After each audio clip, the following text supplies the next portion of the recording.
RTI Live News. Ask for right. విద్యా సంవత్సరం ప్రారంభం కాకముందే కార్పొరేట్ మరియు ప్రైవేట్ విద్యా సంస్థలు రిజర్వేషన్ ఫీజు వసూలు 2025-26 విద్యా సంవత్సరం సంబంధించి ఇప్పుడే పుస్తకాల కొనాలని తల్లిదండ్రులకు హుకుం జారీ.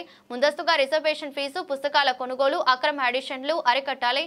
జిల్లా విద్యాశాఖ అధికారులు విద్యా మాఫియా పైన స్పందించాలని ఏఎస్ఎఫ్ జిల్లా ప్రధాన కార్యదర్శి బి రవికుమార్ తెలిపారు. నా పేరు B Ravikumar, all India student federation AISF Parvathipuram జిల్లా ప్రధాన కార్యదర్శి. ఈరోజు చూస్తూ ఉంటే జిల్లా వ్యాప్తంగా కార్పొరేట్ ప్రైవేట్ విద్యా సంస్థల్లో విద్యా సంవత్సరం ప్రారంభం కాకముందే అడ్మిషన్లు ప్రారంభిస్తా ఉన్నారు. ఈరోజు అడ్మిషన్లు ప్రారంభించడమే కాకుండా అడ్మిషన్ పేరుతో 2000 నుండి 3000 రూపాయలు వసూలు చేయడాన్ని ఏఎస్ఎఫ్ విద్యార్థి సంఘంగా తీవ్రంగా ఖండిస్తా ఉన్నాం.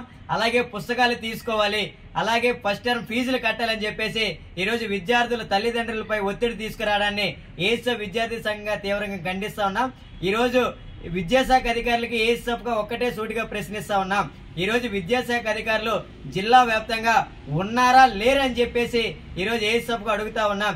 రేపటి విద్యా సంవత్సరం ప్రారంభం కాకముందే ఈరోజు ఫిబ్రవరి మాసంలో నుండి అడ్మిషన్లు చేయడం అనేది దుర్మార్గమైన చర్య.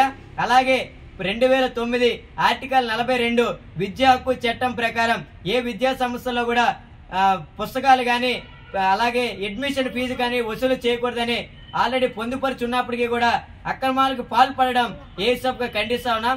అలాగే ఈ రోజు ప్రచారం కోసం ప్రతి విద్యా సంస్థలు పాకులాడుతూ ఉన్నాయి. ప్రతి దగ్గరలో కూడా బ్యానర్లు, ఫ్లెక్సీలు ఏర్పాటు చేసుకుని విద్యార్థుల తల్లిదండ్రులను మభ్యపెట్టే విధంగా ఈరోజు చూస్తా ఉన్నారు. ఈ రోజు జీవో నెంబర్ 2 ప్రభుత్వం తీసుకొని వచ్చి ఎటువంటి ప్రచారాలు విద్యా సంస్థలు చేయకూడదు, ఎవరు ఎక్కడ జాయిన్ అయితే అక్కడే ఉండాలని చెప్పేసి ప్రభుత్వం చెప్పినప్పటికీ కూడా ఈరోజు ప్రభుత్వం చెప్తున్న ప్రతి ఒక్కటి కూడా తొంగలో తొక్కుతూ ఉన్నాయి. విద్యా వ్యతిరేక విధానాలు ఈ రోజు కార్పొరేట్ ప్రైవేట్ విద్యా సంస్థలు పాల్పడుతూ ఉన్నాయి. దీన్ని ఏఎస్ఎఫ్ గా తీవ్రంగా ఖండిస్తా ఉన్నాం.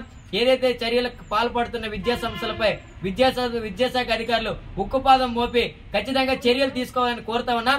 లేని ఎడల ఏఎస్ఎఫ్ ఆధ్వర్యంలో జిల్లా వ్యాప్తంగా పిలుపునివ్వడానికి సిద్ధంగా ఉన్నామని చెప్పేసి ఈ సందర్భంగా హెచ్చరిస్తా ఉన్నాం.